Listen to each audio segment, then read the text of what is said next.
الحمد لله رب العالمين والصلاة والسلام على رسول الله محمد بن عبد الله وعلى آله وصحبه أجمعين أما بعد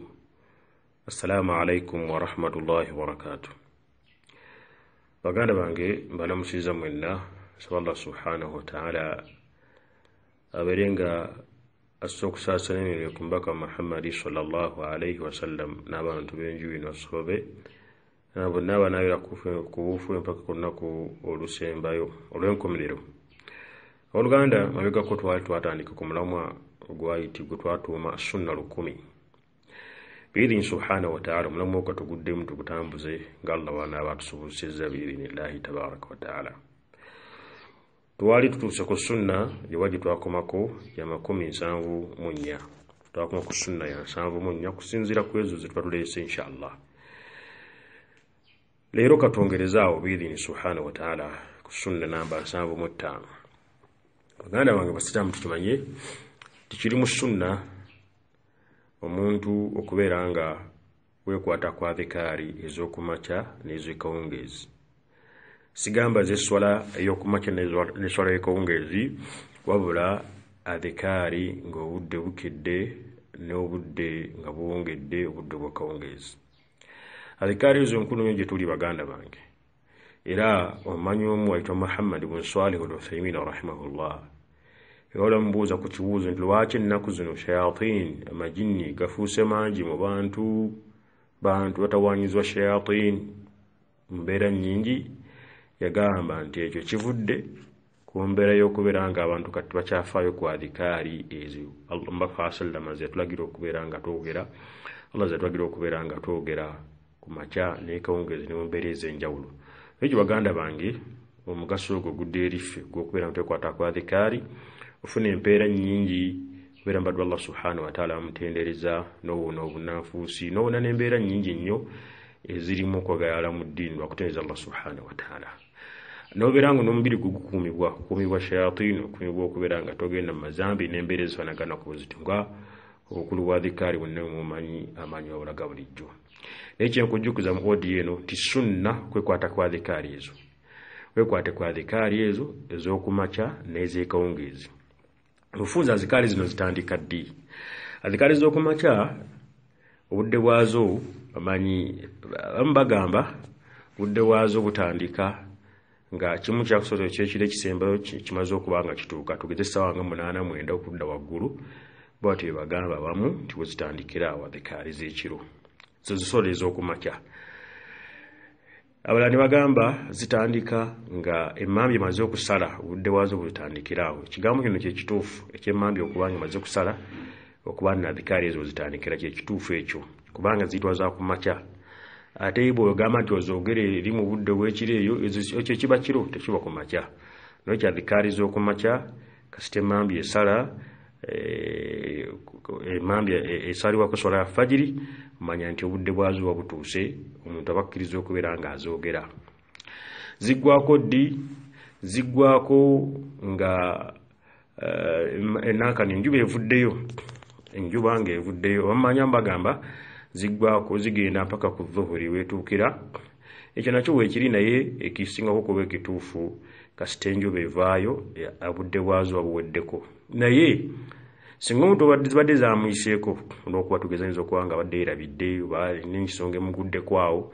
akkiriza okuzireeta kebe ng'enjuba evuddeyo mpaka ng'enjuba tennaakubeera ng'ekyuka obudde bwa duha buggwerako. Naye ekyo baganda adhikari tubeere nga tuzeekwatako biidhini subhanahu wa ta'ala ez'okumacha n'ezekawungezi. Ezekawungezi zitandika ddi? Abamu bagamba zitandika ng'enjuba emaze kukyuka nga kikuka amanyi Saudi wekagamba. Bani bagamba zitandika ng'enjuba egudde, bani bagamba zitandika kwasuli awasuli ng'ewedde. Mumbeera ezo naye ng'ekigambo ekituufu ekisingawo ku byonna Allah yasinga okumanya zitandika dhikari z'ekawungezi zitandika nga asuli ewedde. Asuli weggwa obudde bwa dhikari z'ekawungezi buba bumaze okuba nga butuuka. Ziggwako ddi? Abamu amanyira balina ebigambo enjawulo naye ekisingawo kuba ekituufu kasita enjuba eggwa obudde bwazo buweddeko naye nga tekigaanibwa omuntu okuziriwa kubeera nga azoogera kebenga enjuba emaze okubanga egwa tugeza yinza okubanga ina ensonga yamuguddeko n'aba busy n'ensonga ezimu n'abanga aswire wedde baada asuri nakibonna paka magaribi ne oba nga yazerabidde najjukira ati saayogedde adhikare z'ekawungeezi kati azogera kebenga enjuba egudde naye ng'obudde bwazo ng'enjuba asuri ewedde paka enjuba kugwa bwebudde bwa adhikari ezo kitegeeza omuntu abenga afaayo okukwata nno azogera mu budde obwo n'eziri ez'okumakya obudde bwazo ng'emmaami evuddeyo eneesalwako swala fajiri mpaka njuba kuvaayo emmaami akasiteesala mpaka njuba kuvaayo bwe budde bwazo naye tekigaanibwa omuntu kubeera nti azogera obonyola obudde obwo tugeze ayinza okuba azirabidde obanga era ensonga yabadde yamukoze ekimutawaanyiza Allah subhanahu wa ta'ala tulagira okubeera nga tumutendereza etazikaali ezo يا أيها الذين آمنوا اذكروا الله ذكرا كثيرا وسبحوه بكرة وأصيلا ابن القيم رحمه الله قام أنت آية وسبحوه بكرة وأصيلا يتجيز كل ذكر زوكمتا ناكونجيز إلى الله سبحانه وتعالى قام وسبح بحمد ربك بالعشي والإبكار آية نبي ابن القيم رحمه الله قام يتجيز كل ذكر زوكمتا نزيكونجيز إلى الله سبحانه وتعالى قام وسبح بحمد ربك قبل طلوع الشمس وقبل الغروب إلى آية النبي ابن القيم رحمه الله قالت نيو يتجيز كل ذكر زيكونجيز كسنك حديث بك فاصل دبنغوزا جانسينيو لا آية ezo noiki baganda bange adhikari ezo tuzikwateko sunna zombaka Muhammad sallallahu alaihi wasallam zituyamba okubeera nga tufuna emigaso egy'enjawulo abamugazi okusinga ddala obutuufu okubeera nga obukulu okubeera nga ogobedde sunna yombaka sallallahu alaihi wasallam pozi baganda bange adhikari zino ziba zakwogera bwogezi si za kuwuliriza toteeke mu tape oteeke mu CD oziwulirize obeere ku TV oziwulirize wabula za kuwogera kubanga hadisi zonna nga wosunula man qala hina yusbih man qala hina yusbih man qala hina yumsi man qala hina yumsi zonna ayogera omuntu ayogera kati azikali zibera ngo ozogera bwogezi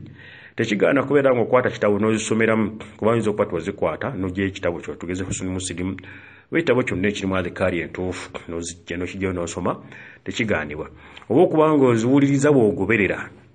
tugeze tepu kweri oba CD oba flash wa eri kwa adhikari naye ng'ozuwuliza bw'ogoberera kyozogera kyoddamu nakyo kigaanibwa kiba olwo oba ozogedde naye okuziwuliriza obuwuliriza ekyo si Qur'ani erina okuba nga ewuliriza obuwulirizibwa naye adhikari zo olina okuba nga ozogedde ez'okumakya n'ez'ekawungeezi oba tuwazikwata osobola zisoma mu kitabo oba osobola okuziwuliriza naye nga bw'oddamu ezo oli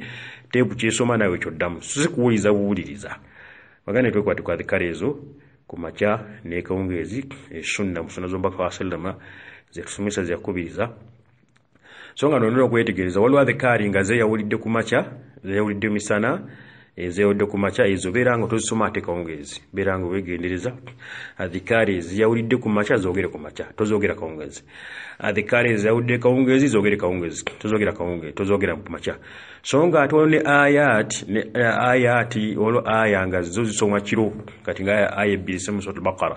zisomwa kiro wani sura ezimu nga zo zisomwa kiro eyo ino bikubeera ngo bigoberera ino kubanga bigoberera aya zine besoma ku sura al-Baqara nisome kiro tosoma ate asuri ngewedde kawungeezi awo zo zisomwa kiro kati byonna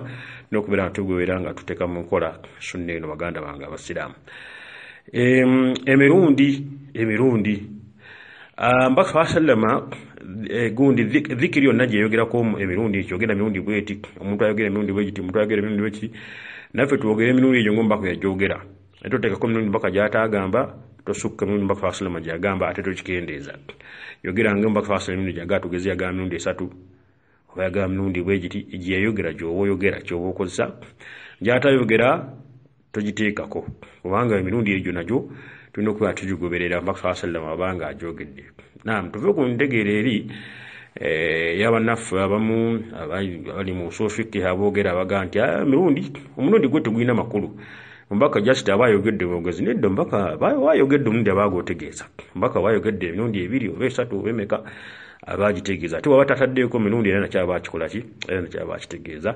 nekyo baganda twekwate ku sunna eyo ey'okuleeta adhikari ku makya